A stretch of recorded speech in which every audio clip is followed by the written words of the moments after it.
fight to improve the quality of life for all people affected by this devastating disease. To learn more about lupus and how we can help those who suffer from its brutal impact, visit us online at lupus.org or call the Lupus Foundation of America at 1-800-558-0121. That's 1-800-558-0121. Ladies and gentlemen, we're here at the Uptown Karate Club, where we're about to witness an incredible display of, well, it's hard not to call it anything but a display of stupidity. Hey, buddy, do you really want to whack that pile of 2x4s with the part of your body that you think with? You know, there are easier ways to prove you're a... Whoa! That's gotta hurt! Like I was saying, there are easier ways to prove you're a man. For instance, registering with Selective Service when you turn 18 shows that you're a man who's responsible and in charge of his life. Plus, it guarantees that you'll have the chance to receive college loans, job training, and government jobs.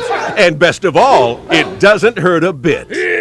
Register with Selective Service within 30 days of your 18th birthday. Online at www.sss.gov or at your local post office. That's a nasty bruise. Oh, it does hurt. Is that a splinter? Juice, Mom. Juice, juice, juice. Mommy, why are we going to the store? Mom, I want juice. Mom. Juice, juice, juice. Mommy. Juice, juice, juice. Mom. Juice, juice, juice. Your child will have different needs at different stages of life, and that includes the car seat. That's right, the car seat. A car seat isn't one size fits all. You have to have the right seat based on your child's age, weight, and height. See, car crashes are a leading killer of children ages 1 to 13. But there's a website that gives you all the information you need, safercar.gov/the-right-seat. You'll find out about types of seats, when to have a seat rear-facing, when to switch it to forward-facing, when it's time for a booster seat, and when it's time for your child to ride in the back seat with a seatbelt. Protect your child's future at every stage of life. Go to safercar.gov/the-right-seat. That's safercar.gov/the-right-seat. A message from the National Highway Traffic Safety Administration and the Ad Council. It's Thursday night, and you're grabbing drinks with some friends. Started off with a pitcher for the table, which quickly becomes 2. There's pool.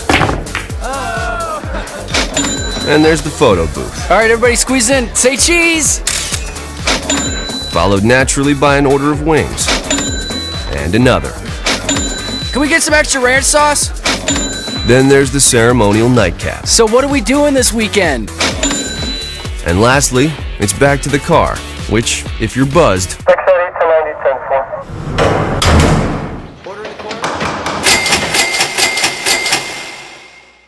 could be the most expensive night of your life. Getting pulled over for buzz driving could cost you around $10,000 in fines, legal fees, and increased insurance rates. Nothing kills a buzz like getting pulled over for buzz driving, because buzz driving is drunk driving. Brought to you by the National Highway Traffic Safety Administration and the Ad Council.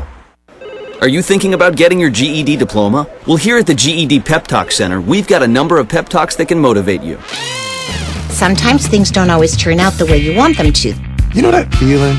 People look at you and don't believe in you. You want some gentle encouragement.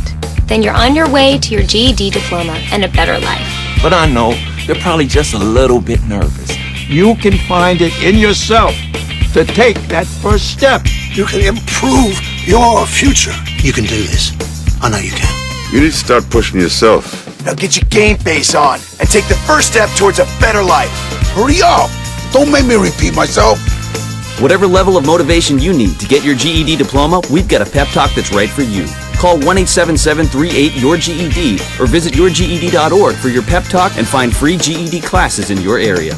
GED is a registered trademark of the American Council on Education. Brought to you by Dollar General Literacy Foundation and the Ad Council. Talk 1470 is WWNN Pompano Beach and 95.3 FM W237BD Boca Raton, the Health and Wealth Radio Network.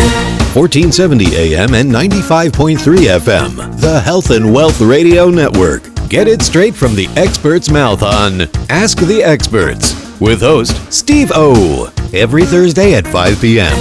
The older we grow, the more we value our independence. We don't want to be a burden to our kids. We don't want to be overly reliant on our spouse. And above all, we want to remain in our home. And that's why I want you to call my longtime personal friends at Companions Plus, the ideal alternative to nursing homes. Call area code 561-495-4771. They're available to take your calls 24 hours a day, 7 days a week.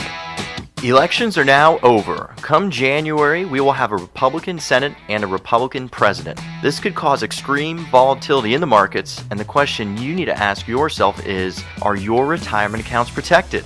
If you have money in the markets, it's crucial you know how to protect your portfolios from market crashes, and at Online Trading Academy, we can teach you how to do that. We've been around nearly 20 years and can teach you how to protect your money in the markets through using options, exchange-traded funds, and wealth management strategies. If you want to learn more how to do this, give us a call right now and you'll receive 2 passes for both you and a guest for a free half-day wealth management class. 954-668-2443. 954-668-2443. You need to learn this before the markets crash. 954-668-2443. 954-668-2443. Talk health, talk wealth, talk politics, talk 1470 and 95.3 FM, WNN. The opinions expressed on the following sponsored program are strictly those of the host, guests, and callers, and not necessarily those of this station, its staff, management, or sponsors. Are you a family caregiver? Are you caregiving for someone who can no longer take care of themselves? Are you overwhelmed?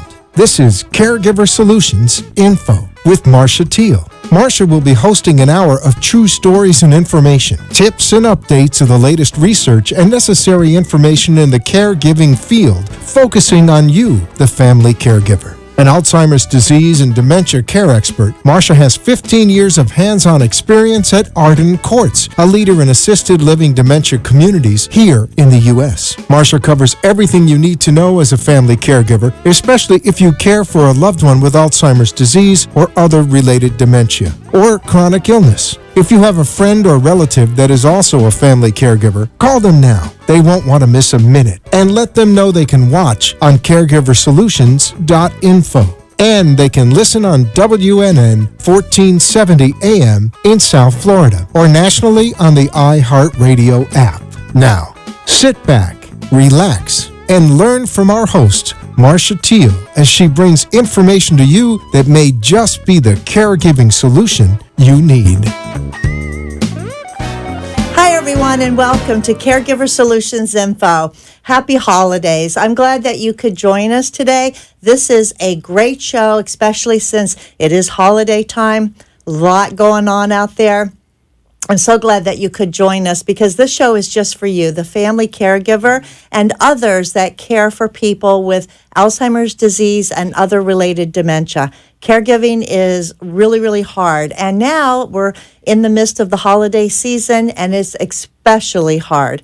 And this is what we're going to be talking about today, because even though celebrations are joyous and it's a fun time and there's a lot going on, it can be very, very stressful for caregivers and for the person that has the Alzheimer's or other related dementia. So today we're going to be talking about how your holidays can be a little bit better and a little bit less stressful.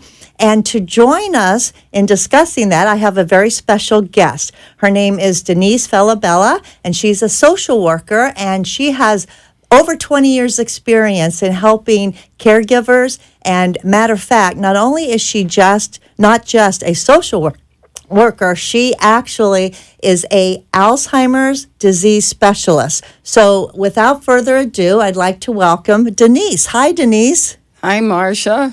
Thanks for coming and being with us, and happy holidays. Thank you for having me. Happy holidays. Thank you. I'm so glad that you could be here because you have so much experience with helping caregivers over 20 years as a social worker. And like I said before, you're an Alzheimer's disease specialist. Mm-hmm. And so You have a wealth of knowledge, and we're going to be talking to everyone out there today about all the things that go on during the holidays and how stressful it is and some of the other feelings that actually come along with that. So let's just get right into this because this is very important. And we're just finishing up with Christmas. We're in the midst of Hanukkah. Yes. New Year's is coming.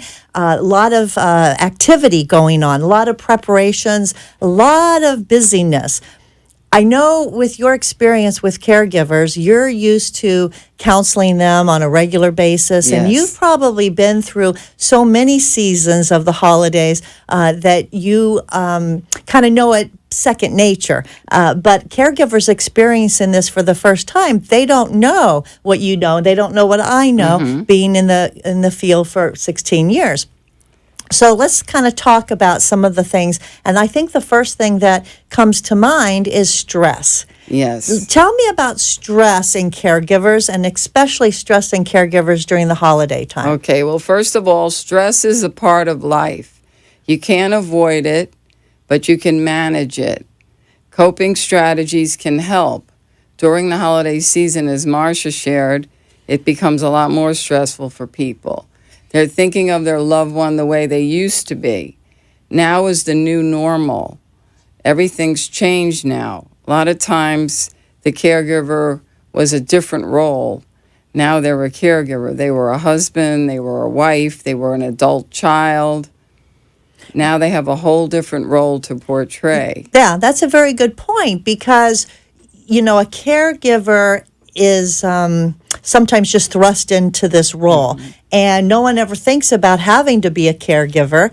And when you are, it's almost like a job that you kind of have to learn on the job training. It's not something that you really plan for or that you go to school for, or that someone sits you down one day and says, you better learn how to be a caregiver just in case. It's something that you learn I call it on the job training. Yes, it is. And if you have ever had a job where it was very new and you had to learn on the job training, you know how stressful that could be. But it's very difficult because not only are you learning on the job, but you're so close and so attached to the situation that it's not like you can do your job and do your training and then go home and forget about it. It's a 24/7 job. Yes, and what the caregiver has to remember, the first thing that you have to do is take care of yourself. When you go on a commercial airliner and the oxygen mask comes down, what's the first thing you're supposed to do? Put it on yourself first before you can help others. So you have to take care of yourself. One of the first things you should do during the holiday season is eat properly. And that means planning in advance. It's good to have snacks that are healthy. You could prepare the day before and stay away from too many sweets and alcohol. Well, I know that's easy. That's hard to do. That's right. At holiday time, it's easier said than done to limit your sweets and limit the alcohol. But we have to remember that it's just not us that we're taking care of ourselves for. It's for our loved one. And like you said, if we can't be there for the loved one, who is going to be there? So it's almost like when a lady is pregnant, she's eating for two and she's making sure she eats right because she's taking care of her unborn baby so that the baby will be healthy and she'll be able to take care of it better. Same thing with a person that you're in charge of. You want to take care of yourself so you're better able to take care of the person that you love. And, a lot of sweets, talking about sweets actually, and with all the cookies and the cakes and the candies and all of that. I'm not a dietitian, but I know that the more sugar that you eat, I think the worse you feel. I think it gives you a little bit of a high. Yes, and then it could drain your energy. Yes. So it actually drains your energy, and we want to be really cognizant of that. So your idea of keeping healthy snacks around and making sure that you're eating throughout the day, and if there's a lot of shopping involved, make sure that, you are taking some nutrition and not being famished and then doing an overload at the holiday parties. Yeah. Even some fruit and nuts, you could put them in little baggies and take them along. It's very helpful. Also very important is to sleep. Sleep as you usually do. Try not to lose too much sleep. If you can't get to a mall to shop, shop online, shop through a catalog, order a gift card over the phone.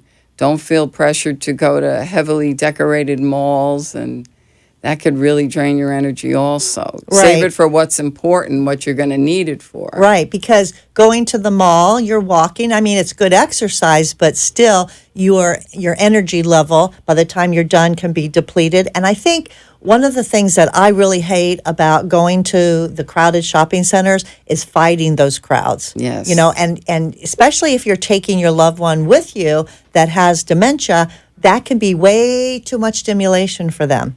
And it's very difficult to keep track of your packages and your purse and your loved one all at the same time when you're out there shopping. So I love your idea of taking it easy, shop by phone. If you don't have a computer, everybody has a phone. Mm-hmm. So go to your phone and call that 800 number and make your purchases there. And I guess, when we're talking about that, everybody wants to give their loved ones the perfect gift, right? And sometimes people really stress themselves out over having that perfect gift. Well, you mentioned gift cards. And I think, too, that a gift card can be the perfect gift because the person who receives it is going to use it to buy whatever they want, which means it's perfect for them. Yes, and usually it's on sale after the holidays. There you go. That's an added bonus. Yeah, that's an added bonus. So you talked about sleep. Sleep is difficult anytime, for people that are caregiving for someone, because I know a lot of times they sleep with one ear open and one eye open because they're listening for that door to open, or they're listening to see if their loved one might be wandering around the house. And it's very unsettling to hear something and wonder what that person's up to, and therefore you're not getting the proper sleep. So how can someone get better sleep? What are some of the things that someone could do to ensure that they're getting enough sleep and maybe better quality of sleep? Well, what I would suggest, chamomile tea works great at night. It helps to relax you to sleep. If you're really having a difficult problem, you should speak with your doctor about that. But sometimes family members want to come and visit during the holidays, and maybe they could take turns, like kind of watching at night. Like one person will hear the noise and get up if there's a noise, and you could have a little bit better sleep, like kind of rotate. And also, don't be afraid to ask for help. If someone says, "What could I do?" Say, "I'm so glad you asked. Could you please help me with this today or that today?" Well, that's a good point, too, because I know a lot of caregivers, they want to take care of it all, and they're sometimes afraid to ask for help. And I don't know why that is. In your experience, why do you think caregivers don't like to ask for help? They're trying to show everybody that they can do it. But sometimes they just have to stop and say, you know what, I need help, especially around this time of the year. Mm-hmm. And it's very important because they have to survive the holidays like everybody else and then have a big job to do afterward. Mm-hmm. Another tip is to make a list for the next day of what has to be done. So if somebody asks and you can't think of it, you have it on the list. Oh, well, I have to wrap this gift or that, or I need to pick up something from the grocery store. So ask for help. Yeah, don't be afraid. I think people would be very happy to say, hey, I can do that. That's something I can do. Thank you for telling me. Exactly. Maybe I can't take care of my loved one, in every aspect perfectly. But if I can ask for help and someone can help me with just a little errand, not only are they going to feel good that they help, but it's going to relieve me of an extra duty that maybe somebody else can do. And I think that's very important because caregivers sometimes tend to be martyrs. Because they do want to do it all themselves. And they want to be good at what they do, but there's no such thing as perfect. Yes, and there is a high mortality rate with caregivers. People have to realize that also. What's the percentage now going around, about 63%? About 63 to 65% of caregivers will actually go before the person they're taking care of. And that's because of? Stress-related illness. Mm-hmm. And stress can cause illness. I mean, yes. The doctors will tell you, if you're running around and you're not getting your rest and your immune system is going to be compromised and you're going to get sick, it's because you're not taking care of yourself. You're not resting. You're not getting, like you said, the proper nutrition, proper sleep, and your immune system will suffer, and therefore you're going to get more colds. You're going to get some aches and pains, and, one thing leads to another. And this is the time of year we want to avoid all of that. And if our immune system is not top notch, we're more susceptible maybe to the germs out there and the flu season. So the resistance is down. The resistance is down, right. So all these are really, really good tips. So eat right, exercise, sleep better. And take time out. Schedule downtime for yourself, whatever you like to do best. Now, that's going to be a challenge this time of year. I know it would be a challenge. But, sometimes when you can just kind of get away and put yourself in a corner and sit down and maybe do something, like you said, that you enjoy. Maybe it's writing letters. Or even a little journal. Write how you feel. What made you happy today? What made you sad today? Keeping a journal is good because you can go back and read that and say, gee, I didn't realize that how I was feeling this day. And maybe it was because of something that happened, and you can actually go back and do a little self-analysis on that, and sometimes that's very helpful for people. So this is great. We have some other tips for caregivers, and we have some other emotions that caregivers especially have a hard time handling during the holidays. So we're going to take our first commercial break, and when we come back, Denise Falabella, social worker, 20 years expertise on helping caregivers, will share some more of her wonderful tips with us. So we'll be right back. Arden Courts is not just a place to live, it's a place to call home. Residential living combined with quality caregiving. This is the philosophy behind Arden Courts. Communities created exclusively for individuals with Alzheimer's disease and related dementia who would benefit from a safe and structured environment. For additional information about any of the unique services Arden Courts provides, call 888-478-2410 to locate a community nearest you. Inquire about our educational seminars, resource library, or support groups, or simply feel free to ask questions you may have about Alzheimer's and related dementias. At Arden Courts, we know, we understand, and we can help because memory care is all we do. Remember, call 888-478-2410 for additional information about any of the unique services Arden Courts provides. The inability to recognize the obvious often occurs with Alzheimer's, particularly among the family members who care for them. When the time comes for you to decide that someone you love needs more help than you can give, will you be able to recognize it? Don't wait for a crisis to make the decision for you. Talk to us. We know. We understand. We can help. Arden Courts. Wandering is a common problem for people with Alzheimer's or related dementias. It's also a problem for family members who care for them. Keeping them safe and secure means never letting your guard down. And even though deep down you know it's time, it hurts to have to ask for help. But it could hurt them even more if you didn't. We know. We understand. We can help. Arden Courts. Back to Caregiver Solutions.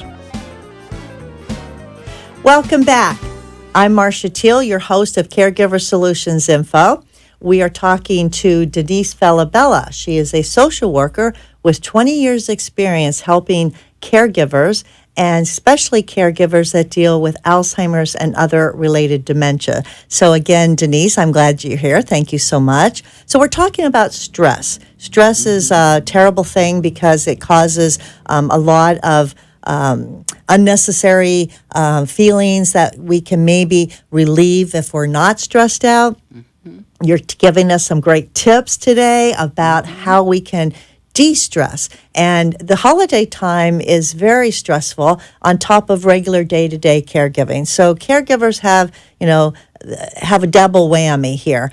So we're talking about eating right, exercising, taking care of yourself, doing some things that, you may not like to do, like asking for help.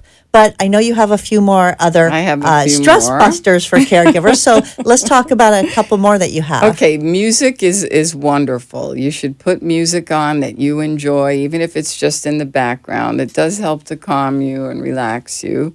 And I found music to be very helpful through the years to help others.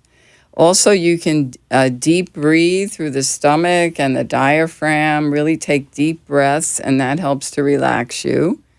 Meditate. If you like to meditate, even if it's for 5 or 10 minutes, lie down and meditate.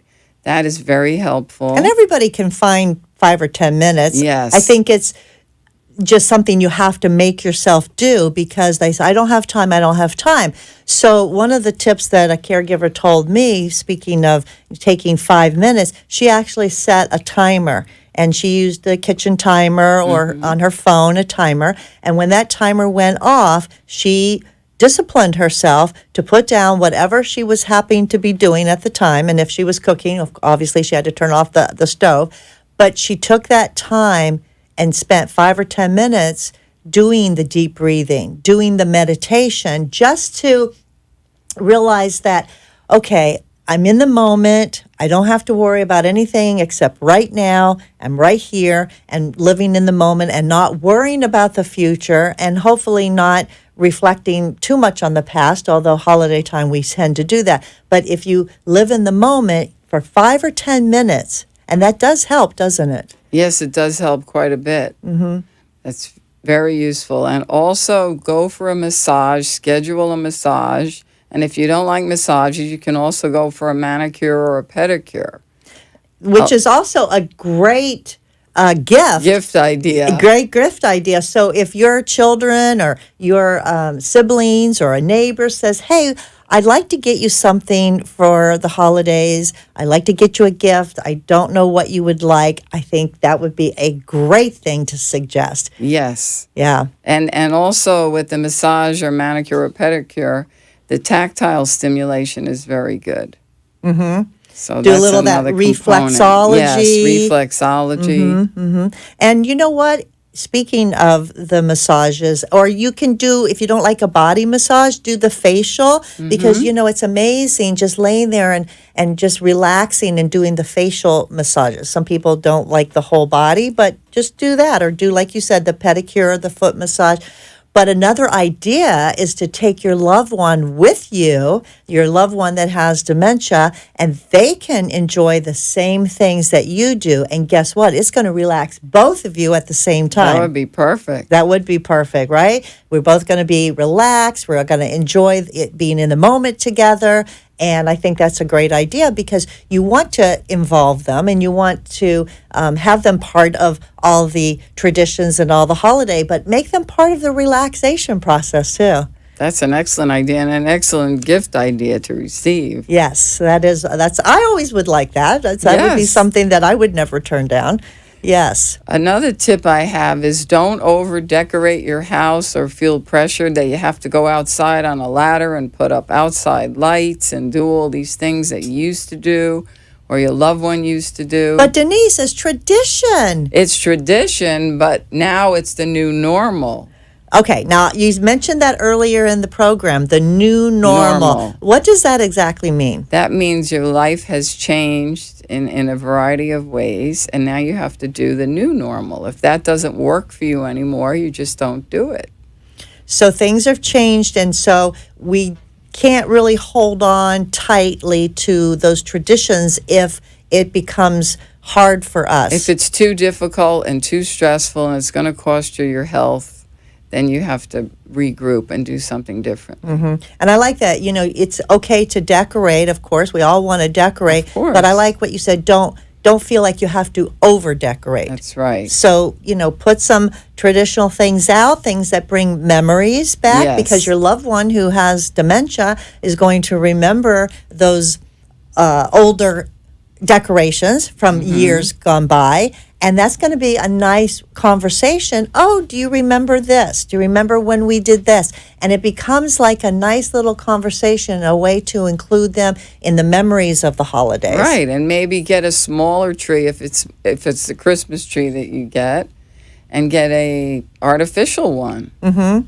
Right. It's less work, and you could still put up the traditional ornaments, the heirloom ornaments that will bring back the long-term memory, which they still have. Right. So decorate, but don't overdo, and simplify and make it easier for yourself. So there are ways to do almost the same thing, but do it where it's going to be simpler. I think when we're caregivers, we really want to show everybody that we can do all of this, and you sometimes can do it, but find ways that make it easier for you. Do you have to, make your grandmother's cake recipe from scratch and spend all day doing it? Or can you modify and make the same type of cake, for instance, but use a mix and add some special ingredients and make it your own? And I think that if we allow ourselves to try to be in the now and Yes. and accept that it is a new normal. This The is new normal. Modify what you used to do. modify. I like that. That's really, really good. Okay. So are we done with stress busters? I think we're done with that. Maybe we could talk a little bit now about depression. Now that's because one. at holiday time, it could be compounded. Most caregivers are women, and they do the planning, shopping, cooking. They have the greater burden at this time of year for the family gatherings. And women are already twice the risk of depression than men are. Is that right? That's a fact. Wow. And you said most women are caregivers. And is there a reason why most women are caregivers? There's more female caregivers than male caregivers? It's just a fact. There's more female caregivers. And I believe that, number one, mostly as women do tend to live longer. Yes. So just the fact that the age related, that we're here longer to take care of the men. Yes. I don't know if, it's because the men tend to not want to be caregivers as much because it's not in their DNA, although I know some awesome male and caregivers. I know some awesome male caregivers also. Yes. So it's not something that comes natural sometimes to male caregivers. And so I guess I would say at this point to those male caregivers that where it doesn't come naturally, don't feel guilty about not being able to do certain things. Right. Don't put a lot of pressure on yourself. And so I think you mentioned depression. Is this what causes us to be depressed, where we put a lot of pressure on ourselves? That could be one component of it. And part of it also is just the situation. It's the grief associated with the gradual loss of the person as we knew them and their cognitive ability, where you used to sit at the end of the day and have a conversation, be it intellectual or just running past the events of the day. Now you can't have that conversation. And that makes you sad. And it makes you sad. And if it didn't, you wouldn't be normal. Of course it's going to make you sad. Right. So feelings that caregivers go through that we're talking about, the stress, the anxiety, the depression, the frustration, the anger, these are normal feelings. Normal feelings that you go through. Right. And so we don't want to stuff them. Right. We want to manage them. You want to manage them. So talk a little bit more about the depression. The person is not who they used to be. Not who they used to be. So there's a feeling of loss there. There's a feeling of loss, and the relationship you have with that person has shifted. Even an adult child now taking care of a parent when the parent used to take care of that adult child, that's very difficult. Yeah, the roles are almost reversed. And that's a very difficult thing, too, for an adult child to step in, taking care of mom or dad. I know a lot of adult children say, well, I can't do such and such because they might not approve or they might not want that, and I can't go against my parents even though it's something that I know is best for them. So they have this little bit of internal conflict being a caregiver, being in charge, and they're the power of attorney and they're healthcare surrogate. They have to make some difficult decisions. Yes. And I've heard more than once an adult child say, oh, I can't do that. Mom would be mad at me. In other words, if I took away dad's car or I took away mom's license, I can't do that. They would be mad at me. Right. And these are things that adult children have to go through because they have that feeling of, this is my parent, this is my mom, my dad that, taught me right from wrong and taught me to obey them. And here I'm doing something that they don't like. And it's just it's an uncomfortable feeling for them. Right. I had one family where the woman couldn't drive anymore. And the daughter had to tell her, Mom, you can't drive anymore. Mm-hmm. And she was very angry at the daughter. Yes. So they went for a exam at the eye doctor, and she had already spoken to the eye doctor. And then she said to the eye doctor, I'm angry with you, doctor. You won't let me drive anymore, and she won't let me drive. And he said to her, it's not us, it's the state of Florida won't let you drive. And believe it or not, that's what worked. It worked for her. When she heard the state of Florida won't let her drive, she was no longer angry at the daughter or the doctor. So you got to find out what works. You have to do what works, and that worked. Mm-hmm. And I think that brings up another point. There's no right or wrong necessarily. There's no black and white. I think caregiving is a very gray area. Yes. Because what works for one person might not work for the other and vice versa. And so we want to find what works. And this is what makes caregiving such a hard journey, because there's not an exact manual that says, go 3 steps this way and 4 steps that way and you'll be there. I mean, sometimes we have to go 5 steps backwards before we can go 2 steps forward. And you have to tell some white lies like that sometimes. Ah, the white lie. Yes, the white lies. And let's talk about white lies as soon as we come back from our quick commercial break. You don't want to miss this one. This is one that a lot of families struggle with. So we'll be right back. Do you need the advice?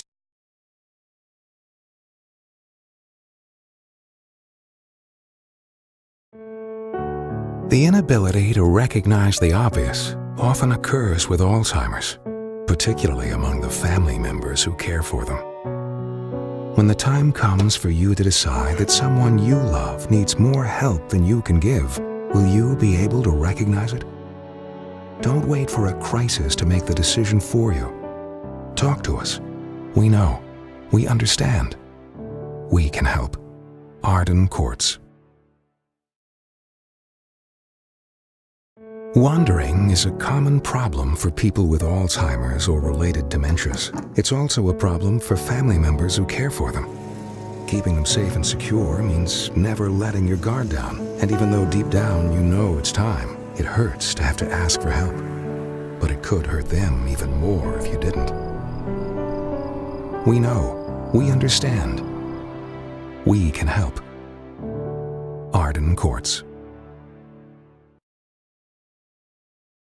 Being unable to recognize the obvious often occurs with Alzheimer's or related dementias, even among their caregivers. When the time comes for you to decide that someone you love needs more help than you can give, will you be able to recognize it? Don't wait for a crisis to make the decision for you. Talk to Arden Courts. Memory care is all we do. We know. We understand. We can help. To learn more, visit arden-courts.com. Arden Courts follows equal housing opportunity guidelines. 1470 and talk with Marcia. Now, back to Caregiver Solutions. Thanks for joining us today at Caregiver Solutions Info. I'd like to thank our newest sponsor, which is Right at Home. Right at Home Home Health can help you if you're struggling at home and you need some help at home, then call Right at Home. Their telephone number is 561-910-1843. 561-910-1843. Right at Home. Call them and they'll make you feel right at home. Also, our national sponsor, Arden Courts Memory Care Community. Arden Courts has 52 communities throughout the United States, and they would like to provide to you, the family caregiver, a book. This is called the 36-Hour Day Book. This book is a family guide for caring for people who have Alzheimer's disease, related dementias, and memory loss. It was actually written by Dr. Peter Rabins with Nancy Mace, and this book has been around through many, many editions, which means it's a wonderful book and it continues to be updated as we learn more information about Alzheimer's disease and other dementias. This book is yours just by calling the toll-free number for Arden Courts. That number is 888-478-2410. 888-478-2410. Tell them that you heard about this offer on Caregiver Solutions Info Program, and they'll make sure that they get your name and your address and mail a copy to you absolutely free. So take advantage of this offer. This is a great book to have. So we are here, and I'm speaking with Denise Falabella. She is a social worker and an Alzheimer's disease specialist for over 20 years. And we're talking about the holidays. We're in the midst of all these holidays are coming up, and we are stressed out. Not only are we stressed out, our loved ones can be stressed out. The people that we care for that have memory loss, it's a very stressful time for them too. So we're talking about how to de-stress. We're talking about depression, which is normal with caregiving, but we want to understand it and manage it. So Denise, now we've talked about these feelings, and when we left for break, we talked about the little white lie. Now, what is the little white lie, and why do we have to learn how to tell little white lies? Because little white lies are what works sometimes with the person with memory loss. It's very important. Sometimes they have to do something, and they're not going to do it unless you tell a little white lie. You mean they can be stubborn and they don't understand, and they get in their head something. And I will tell caregivers right now, you'll never, ever, ever win an argument with a person that has memory loss, because their world is not the same as our world. Their reality is not the same as our reality. And so what Denise is saying is that we need to get into their world. Yes. And sometimes in order to do that, we have to give the little white lie. Yes. So can you give me an example of that? Okay, a lot of times they'll ask where their mother is. Yes. Where's my mother? Well, the mother would be 120 years old now. So obviously the mother has passed on, but you don't want to tell them that because they'll think they're hearing it for the first time, and then they'll be very sad. So where did the mother used to go? What did she used to do? Did she used to go to work? Did she used to go to the hairdresser, the post office? Wherever you think they would be comfortable knowing where she is, that's what you would say. Mm-hmm. Well, Mom went to the post office. Oh, okay.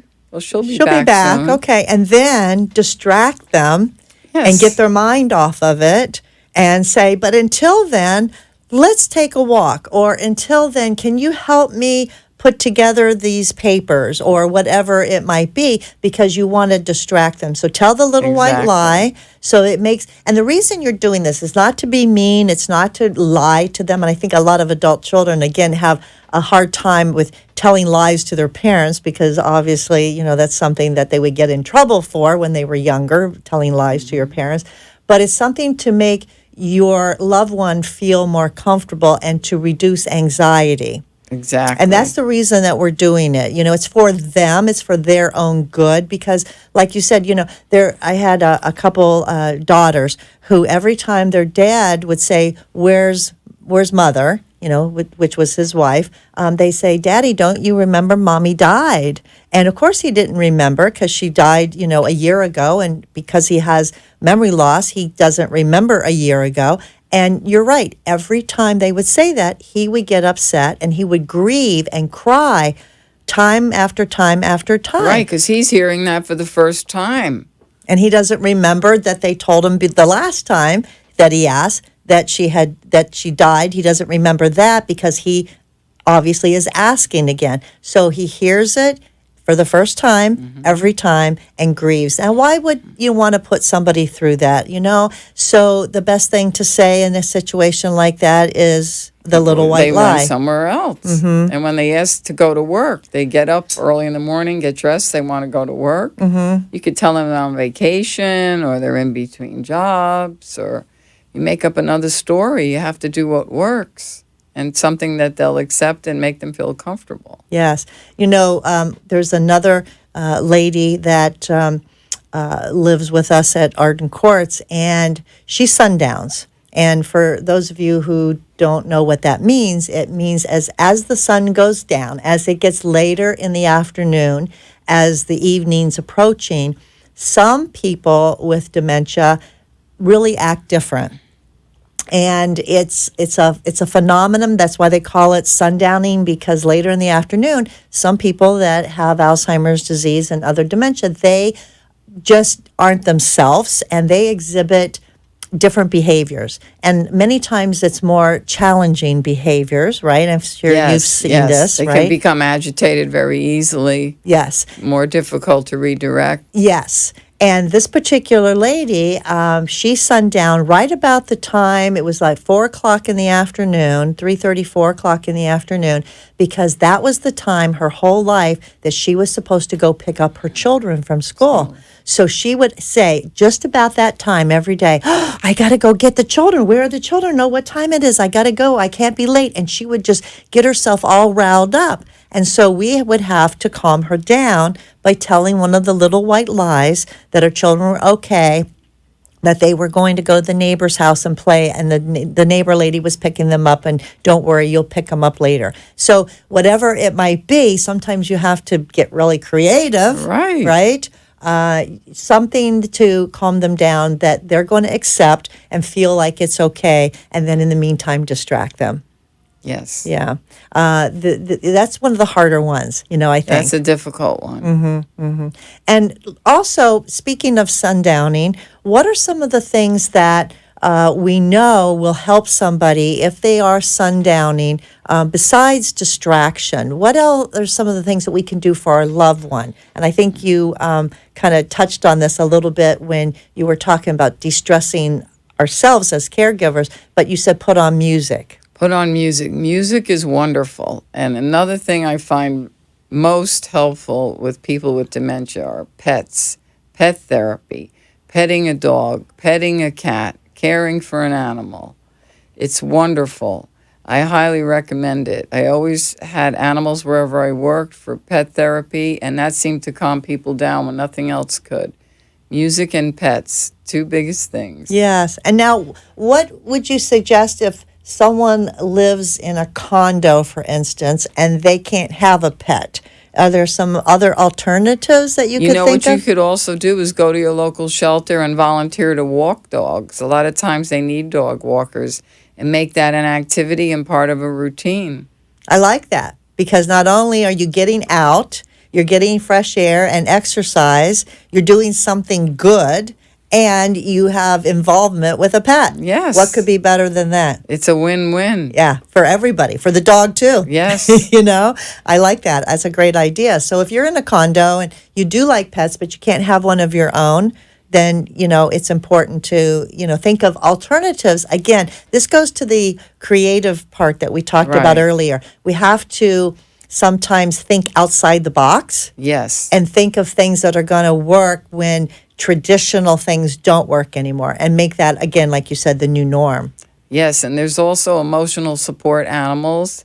If you get a doctor's note that the person will benefit from an emotional support animal, especially someone with memory loss, the condo will have to approve it. Mm-hmm.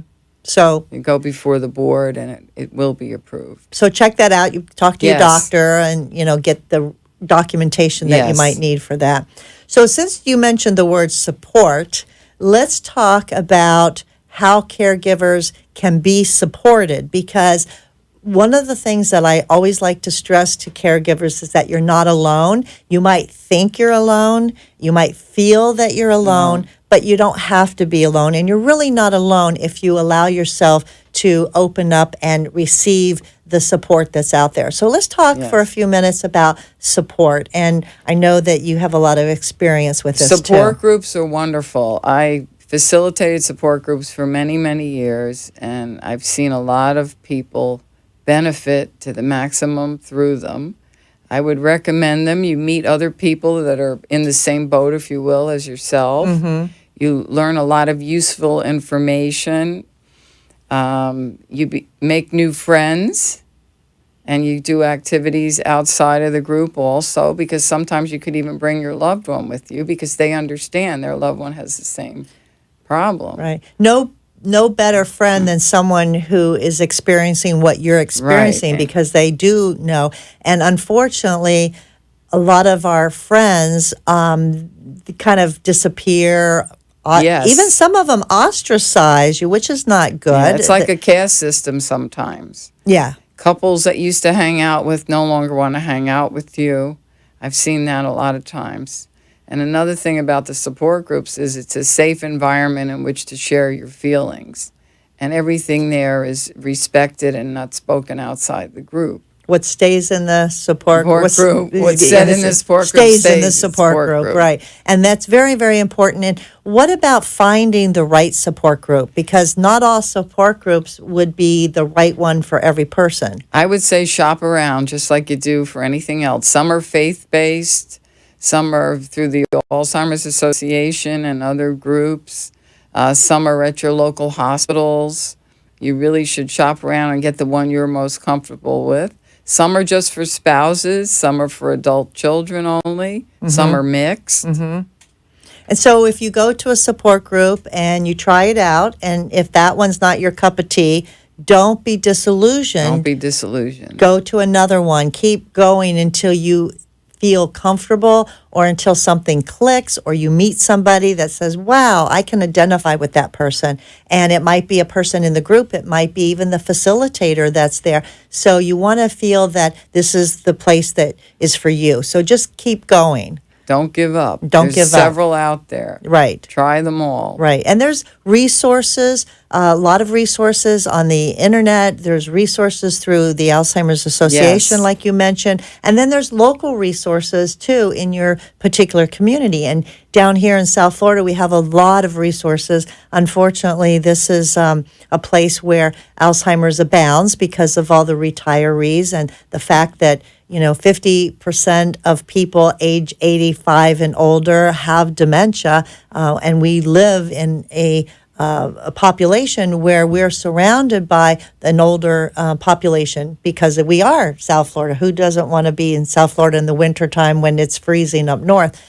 So, this is very important for caregivers to realize that they need to step out of their comfort zone. And that's not always easy. Not easy at all. Mm-hmm. And I think when we're talking about support, too, we don't want to neglect talking about individual therapists. Yes, that's beneficial also. A social worker such as yourself. Yes. Right? Or a psychotherapist, a psychiatrist even. Mm-hmm. So these are people that are professionals that understand your feelings, and it's talk therapy. And I think if you don't feel comfortable in a group of people and you'd rather do a one-on-one, these are the professionals that someone would seek out. That's a good resource also. Yeah, that also, is. There's support groups online for people that physically can't get out and leave. That's also a good thing to look into. Right. Good and resource. Matter of fact, one reason that the show was actually started was for people that can't get out of their house to go to support groups, because it's not always easy. They don't drive. They can't leave their loved one. For whatever reason, they can't get out. They can tune in either here in South Florida on their local radio, or they can watch live on the internet. And this can be a resource for others that can't get that information by going to a physical place. Yes. That's great. Okay, we're going to take our last commercial break, and we'll be right back. Do you need the inability to recognize the obvious often occurs with Alzheimer's, particularly among the family members who care for them.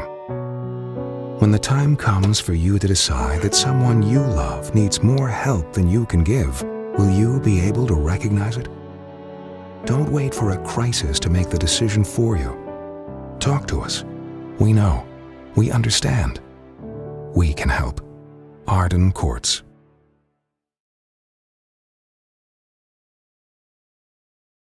Wandering is a common problem for people with Alzheimer's or related dementias. It's also a problem for family members who care for them. Keeping them safe and secure means never letting your guard down. And even though deep down you know it's time, it hurts to have to ask for help. But it could hurt them even more if you didn't. We know. We understand. We can help. Arden Courts.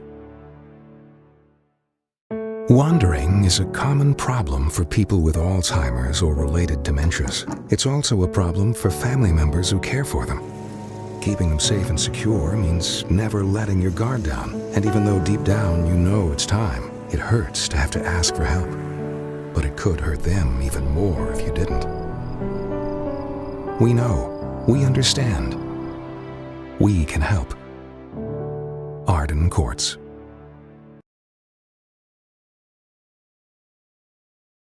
Being unable to recognize the obvious often occurs with Alzheimer's or related dementias, even among their caregivers.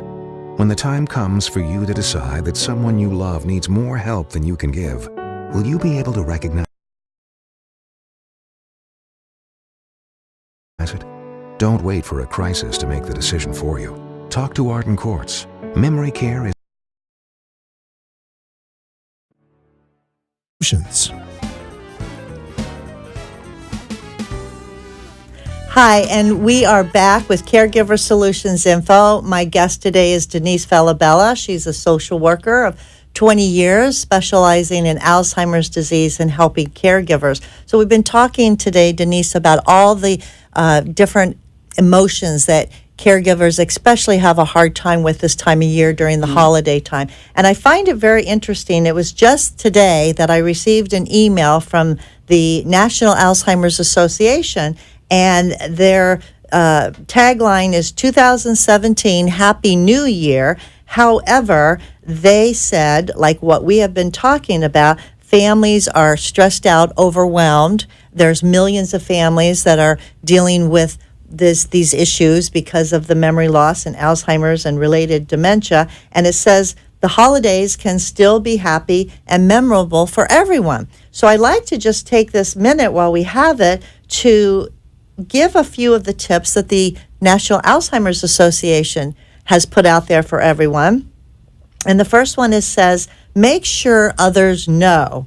And what that means is let guests know what to expect before they arrive and tell them how they can help. For example, what activities can they do with the person with Alzheimer's, or how best to communicate with them. And I think this, goes back to what we were talking about, is ask for help if you need the help. Or in this case, say, you know what, you haven't seen your uncle in a long, long time, and he doesn't talk much these days, but he really likes to sit and hold hands, and just knowing that you're there. So that's the best way that you can be with him, is don't ask him a lot of questions that he can't really answer, but just be there and smile and hold his hand and tell them that you're happy to see him. And I think things like this are very helpful for visitors. That's a great tip there. And, a lot of times visitors don't know. They don't know. And also if he calls them by the wrong name, because sometimes you get the family names mixed up. Right. Don't be upset. Don't be upset. Don't try to correct them. Right. Don't say, no, Uncle Bob, my name's Sally, my name's not Mary. Right. And, go with it. Just kind of go with the flow. And just remember, it's not Uncle Bob's fault, because it's the disease. It's not really Uncle Bob. He does not know. The next one is build on traditions and memories. Take time to experiment with new traditions that might be less stressful or a better fit with your caregiving responsibilities. For example, if evening confusion and agitation are a problem, turn your holiday dinner into a holiday lunch. Excellent idea. Now, that goes back to what we were talking about. New normal. That's the new normal. And didn't we say, think outside the box? Yes. Make it easier for you. You don't have to have dinner, make it lunch, because if your loved one gets agitated or they're sleepy that time of day, or they sundown and they're not going to be really able to enjoy it and it's too much for them. And lunch works better than do that. Exactly. Okay, this is good. The next one, involve the person with Alzheimer's.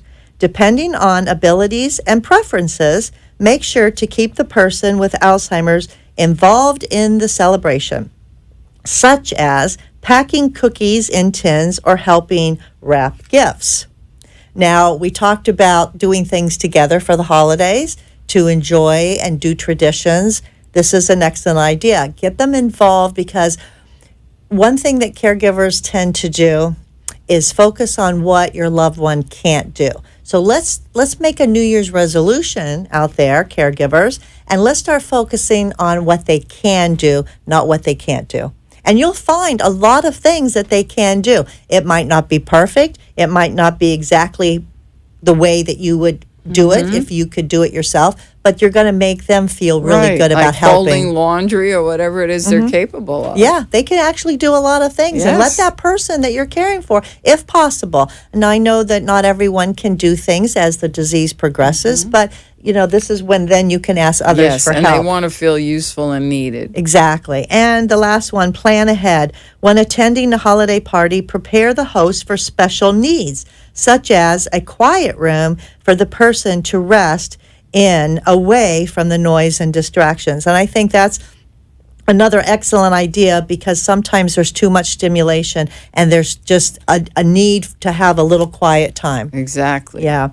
So if any of these rings true for you, or you want some more information, you can call the Alzheimer's Association 24/7 helpline, and that number is 800-272-3900, 800-272-3900 for the Alzheimer's Association for more information. And Denise, thank you for coming. I want to ask you, if someone who's listening today would like to contact you for more information, can they do so? Yes, they can. How do they do that? Okay, I'm going to give you my number, and I'm available for in-home counseling, and also I have a certified pet therapy dog that will come with me if asked, a 10-pound beautiful dog that's a rescue.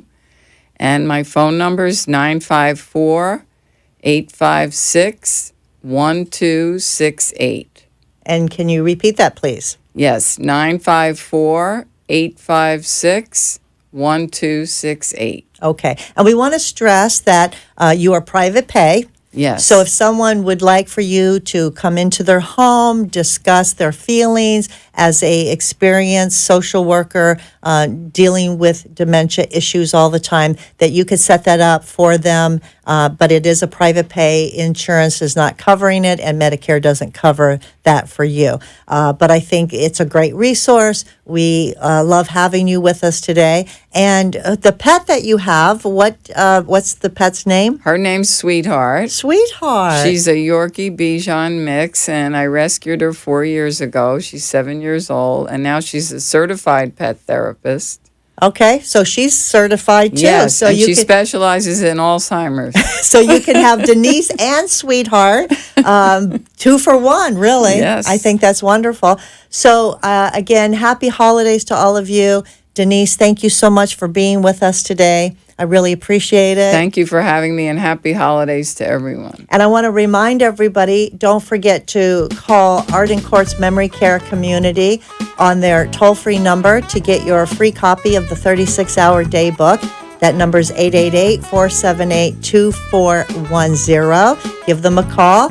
And in the meantime, don't forget, we will see you same place, same time next week.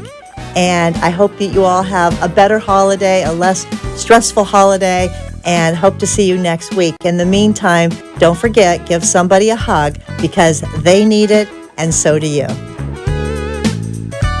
Thanks for joining us for this week's Caregiver Solutions with Marcia Teele. Join us next week as Marcia, who has 15 years of Alzheimer's disease and dementia care experience, brings you more needed information to help with the care of your loved one. This show can be seen again on caregiversolutions.info, and questions can be left on the site, which may be used on the program to help others. See you next week for more Caregiver Solutions.